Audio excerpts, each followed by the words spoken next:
Bonjour Nabalandi, nyonso to ya chaîne Oyabiso Olivier, les news télévision. Après l'annonce, il y a envoyé spécial, il y a Donald Trump en RDC. Kakuta Museveni vient de dépêcher son fils en Afrique du Sud pour rencontrer Cyril Ramaphosa. Un nouveau mouvement, il y a rébellion, vient d'être créé par l'ancien collaborateur de Bosco Tanganda, Monsieur Colonel Innocent India Kaine. Et qu'est-ce que Lukanda est en train de préparer? Bandeko balandi nyonso to ya chaîne Oyabiso, nazali kosenga bino bokota vraiment épelé, bo aimer notre émission et bo partager yango partout où vous êtes. Mes chers amis, mes chers compatriotes, na minute ndenge tozali koyebisa bino l'envoyé spécial, il y a Donald Trump Bakoya Kokutana na président Tshisekedi pour que Bap Solola sur deux étapes. La première étape, ezali étape,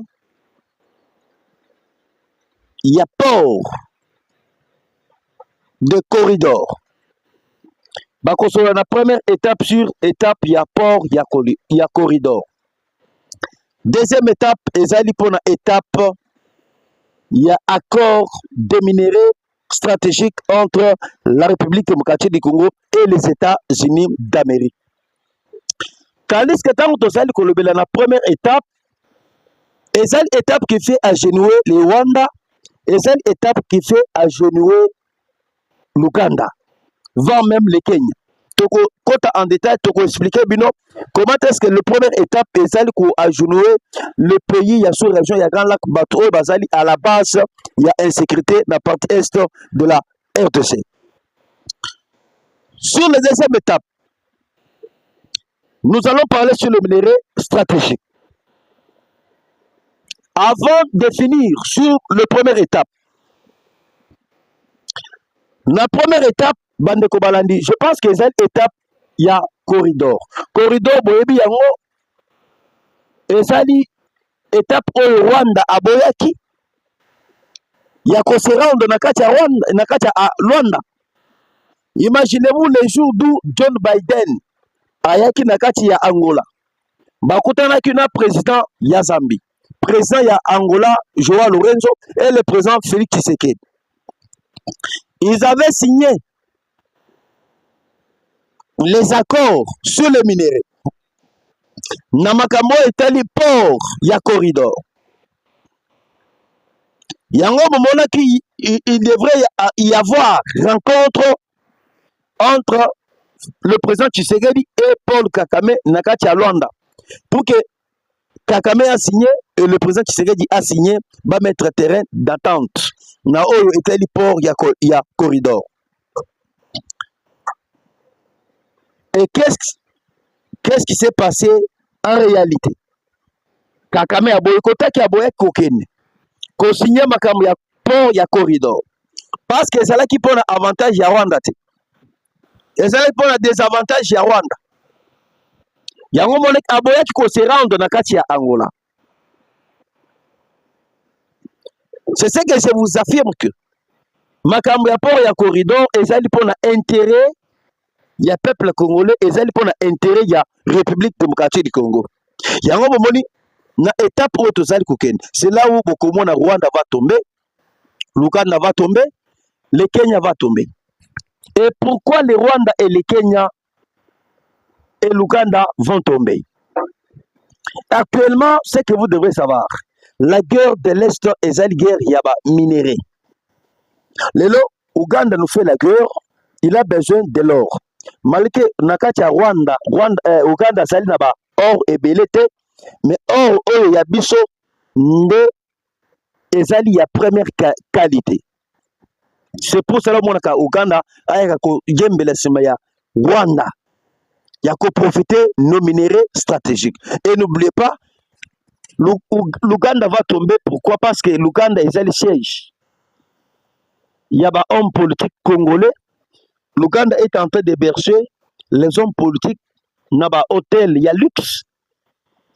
pour profiter koyiba minéraux na biso sima na bango. Si vous prenez le cas du Kenya, parce que le monsieur en question, Azali Koya envoyé spécial, Azali Koya pour des étapes pour Naruchi Koya Bisabino. Étape, il y a des minéraux stratégiques, étape, il y a port, il y a corridor. Mais non, lorsqu'il va quitter la RDC, Akokende Uganda, Rwanda, Kenya. Pourquoi Bamboka Nyoswana? Parce que Bamboka Nyoswana est parmi Bamboka Ezali qui collaborer avec les terroristes, avec les hommes politiques, Oyo Bazali Kosala, mouvement, il y a rébellion pour revenir au pouvoir par les armes. Uganda, Ezali étape il y a or, parce que Uganda Ezali ko exploiter ba or, il y a biso à travers cette guerre. Et Bazali ko profiter ko exploiter ba or en déstabilisant notre partie est de la RDC. C'est un coup défilé pour l'Ouganda. C'est manque à gagner maintenant pour le Rwanda et aussi les Kenyans. Et lorsque la paix va arriver en RDC, et bon, il y a déjà que Bango de Bazali va perdre. N'oubliez pas, le Kenya est allé parmi un pays stratégique à sous région, il y a Grand Lac pour le Rwanda et l'Ouganda. Pour soutenir l'armée RDF. Parce que ceux qui votent, Mboka Oyo Ezali Kosala Babout, Ezali Kenya. Oyo Ezali Kotinda Babout pour que Bapesa ba M23. Et minéraux surtout Ouganda et le Rwanda Bazali Koyiba. Bazali Kotinda Kayango na Kenya et Kenya Kamati Yango à faire traverser na Otobengi océan. Et jusque Kenya Kati Otobengi Moyen-Orient. Yango tozali ko expliquer bino actuellement. Bande ko balandi boye ba déjà que la première étape il y a étape il y a corridor oh ba kosolo la président Tshisekedi. Ça doit agenouer tous les collaborateurs il y a Kigali, l'Ouganda et les rois de tout consort. Maintenant sur la deuxième étape, c'est que vous devez savoir. Étape il y a ba minéraux stratégiques. Yango boyoki naba minéraux stratégiques oh yabiso le gouverneur ya Sud Kivu va uti ko dévaler na kati ya Sud Kivu nous avons plus ou moins 4000 sociétés oh ezali ko exploiter ba minéraux illégalement et ba minéraux nyonso wana bato bazali ko profiter ezali ba pays ya Moyen-Orient. Lorsque je vous parle des Moyen-Orient, nous avons l'Arabie Saoudite, le Qatar, les Émirats Arabes Unis et nous avons la Chine. C'est-à-dire les États-Unis n'avaient pas la même issue sur nos minéraux stratégiques. Maintenant, la deuxième étape, c'est ce qui va faire avantager les États-Unis pour écarter le Rwanda, pour écarter l'Ouganda. Yango yoki lorsque bango va comprendre bakozala écarté na même sur l'est de la RDC. Yango bomoni mwana ya Museveni awuti ko délégué et mwana Museveni ba wuti ko délégué et pas tata na ye pour que akende ko rencontrer le président Cyril Ramaphosa. Mwana Museveni akei kokutana na Ramaphosa pour signer les contrats à ce qui concerne les armements. Parce qu'actuellement, Minduki Nyonso tout est bandé qui kouta na kati Afrique du Sud. Minduki Nyonso tout est bandé kouta na kati États-Unis. Minduki Nyonso tout est bandé qui kouta na kati Otobengi Belgique. Bakoese yango. Bouti koyoka révélation na kati Burundi. Le Burundi vient de dévoiler en disant que la Belgique et la Pologne Bapesaki Rwanda des matériels de brouillage. Il y a aéroport, il y a Burundi. Il y a depuis que Bataki Rwanda na embargo par la Belgique. Minduki ebimara lisusu.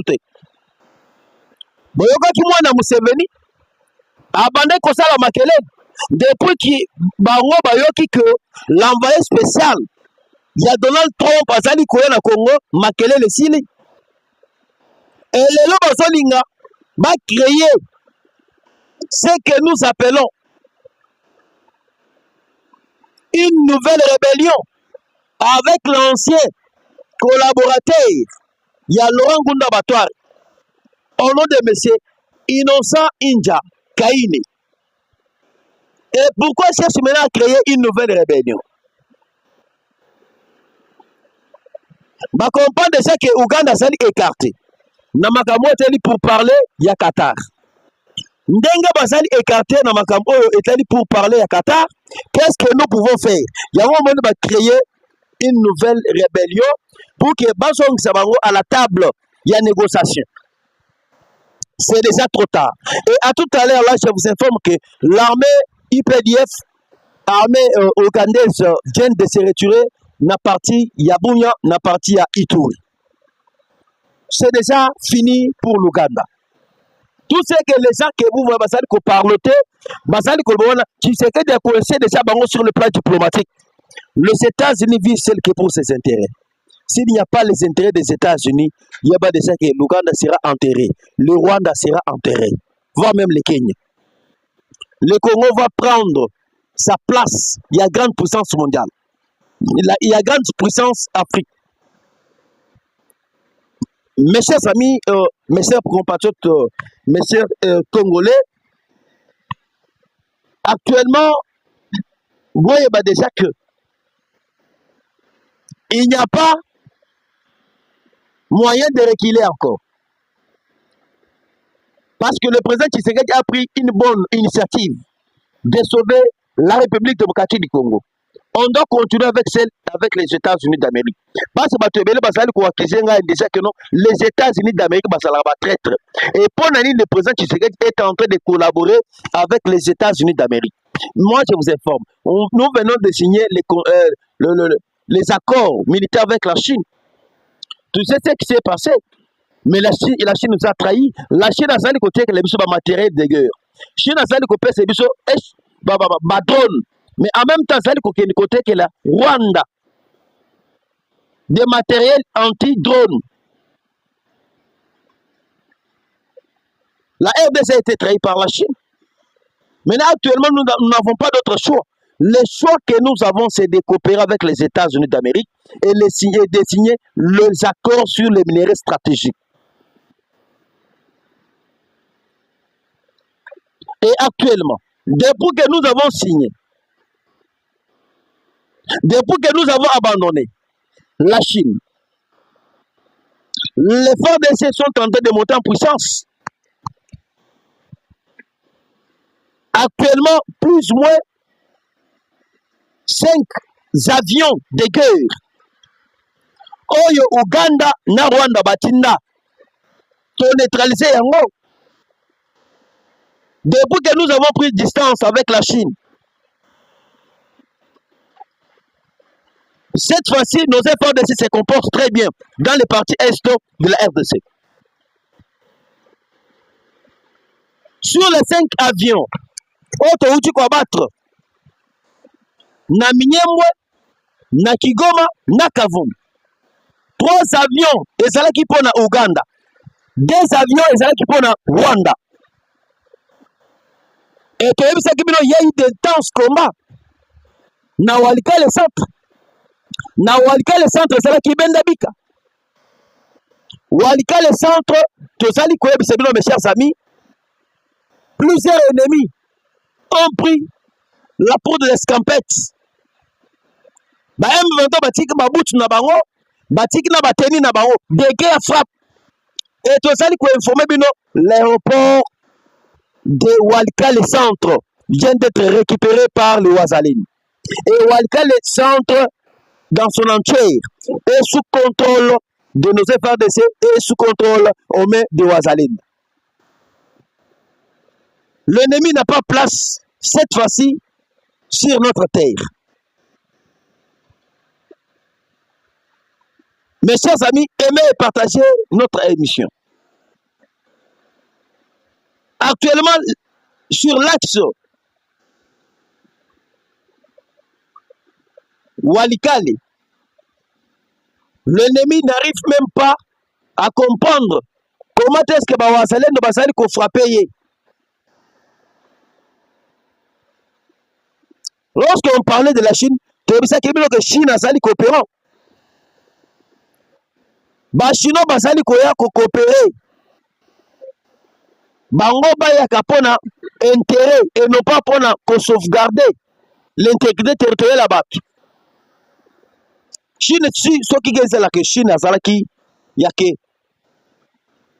clair envers la RDC. Parmi les accords que Kabila a signés avec les Chinois,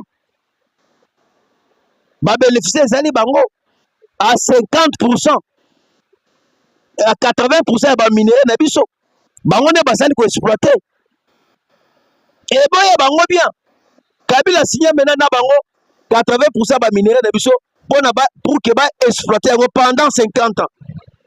Bango ne ba protéger RDC.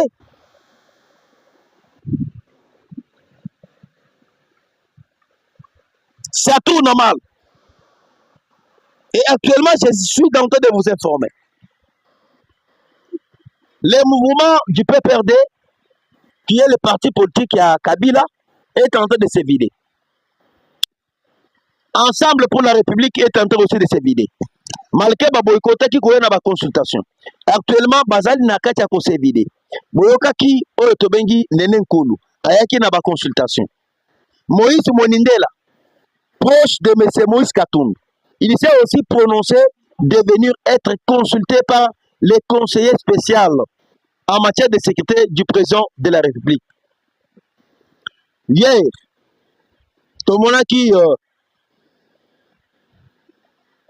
ce que nous appelons plateforme, il y a Joseph Kabila FCC, Bayaki Pelobi, Basala qui consulté. Le train est en marche. Nous n'avons plus d'autres pays que nous devons défendre. Munga Nazala qui content, il y a Koyo Kamaloba. Il y a responsable, il y a plateforme, il y a FCC. Azali Kobakeno, ce qui nous préoccupe nous d'abord, c'est l'intérêt du peuple, c'est l'intérêt de la République démocratique du Congo. Le pays est menacé, le pays est agressé. On doit s'unir, rester comme un seul homme pour défendre notre intégrité territoriale. Et Tozali Koyeb, actuellement, Kabila n'a son frère, Katumbi, sont introuvables. Na Diol, na Bao, Basala Kila Kakame, va se retrouver déjà coincé. Quand on est sur les deux plans, on va mettre en jeu. Plan Yasenko, plan ya rébellion. Tu sais déjà fragiliser Bango. Na plan ya rébellion, tu sais déjà coincé Bango sur le plan diplomatique. Na plan Yasenko, tu sais déjà coincé Bango na consultation initiée par Ribéran. Basali totalement chaos debout. Aimez et partagez notre émission. Alors, pour la continuer sa émission Yabiso Yalelo, mes chers amis, j'aimerais vous informer que on vient d'échanger au sein de la police congolaise. Nomination s'est mise déjà depuis hier la nuit. Nakatia, la police nationale. Nakatia, la police. Le président Tshisekedi a sali changement. Le général Kilimbalimba balongole na Kinshasa batindie na Lubumbashi. Remaniement au sein de la police nationale congolaise. Voici la liste complète des généraux nommés. Général Kilimbalimba, commissaire divisionnaire dans le Haut-Katanga. Balongole awa batindie na Haut-Katanga. Israël Kantou, nommé commandant de la police Kinshasa, le commissaire divisionnaire principal Numbi Kaloubi Fiston et son adjoint. Israël Kantou a remplacé général Kilimbalimba. Silvano Kasongo Kitenge vient d'être nommé numéro 1 de la police de la Bazouélé. balongoli général Kasongo oyo azalaki awa ya Kinshasa batinda ye na Chikapa bazongise mena na Bazwele. Le commissaire divisionnaire adjoint Safari Kazingoufi est nommé commandant de la LENI. Mbombo Manda André nommé commissaire provincial de la police au Kasaï oriental.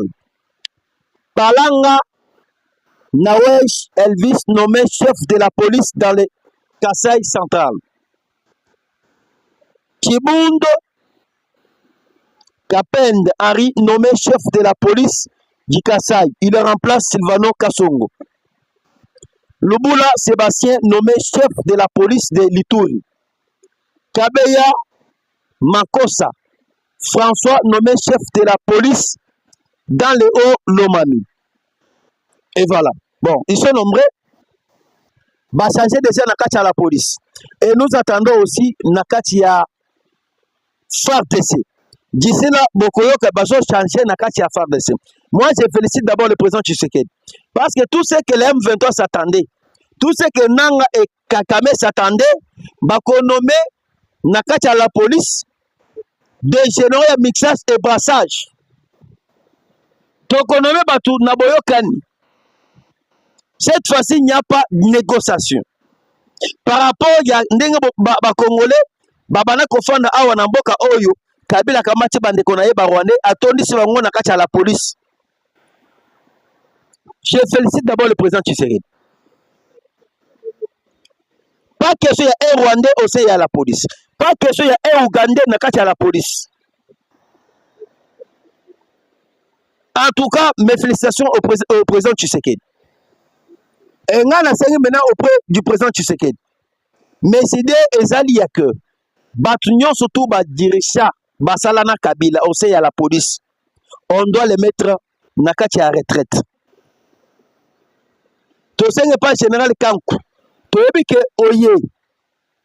Yeba que embouteillage c'est ça na Kinshasa. Songez pour na embouteillage. Bande konabiso basali na district ya Tchangu banyoko mi pona embouteillage. Bande konabiso basali na district ya Lukunga. Banyoko mi pona embouteillage. Bande konabiso basali na district ya Kalam, na district ya Funa. Banyoko mi pona embouteillage. Vous devrez songer sur ça. C'est un peu ça. Nous n'avons pas d'autre patrie. On doit défendre l'intégrité territoriale. Et tout ça, il y a maintenant Simba pour tout ce qui ça. Pour la rencontre, il y a moi na Museveni avec Cyril Ramaphosa. Moi na Museveni na kati Afrique du Sud. Ils ont déjà compris que Basali coincé sur le plan diplomatique. Comme les États-Unis qui partenaient à Bango, na aller revoir les choses. La politique peuvent changer. Partenaire Nabango a koki comme peut partenaire ya Congo. Maintenant actuellement, le changement de son partenaire qui est les États-Unis en République démocratique du Congo, ça peut bouleverser beaucoup de choses. Une fois les États-Unis vont lâcher Museveni, une fois les États-Unis vont lâcher le Rwanda et le Kenya, Kakuta Museveni, son pouvoir sera maintenant à l'obscurité. Pouvoir n'a pas été menacé. Faut que botal ndenge mwana Museveni akei kuna na kati Afrique du Sud. Bakuta na Ramaphosa. Asala qui abattu, très fatigué. Par rapport à Koya, il y a envoyé spécial, il y a M. Donald Trump. On ne change pas l'équipe qui gagne. Il faut que moi, Namboka, Azala Congolais de père et de mère à la tête de la RDC. Tout ça qui n'a pas basali 18 ans. Basala qui n'a souci à quoi. Si c'est bitumé la partie, c'était 18 ans, c'est là qui mixe ses passages.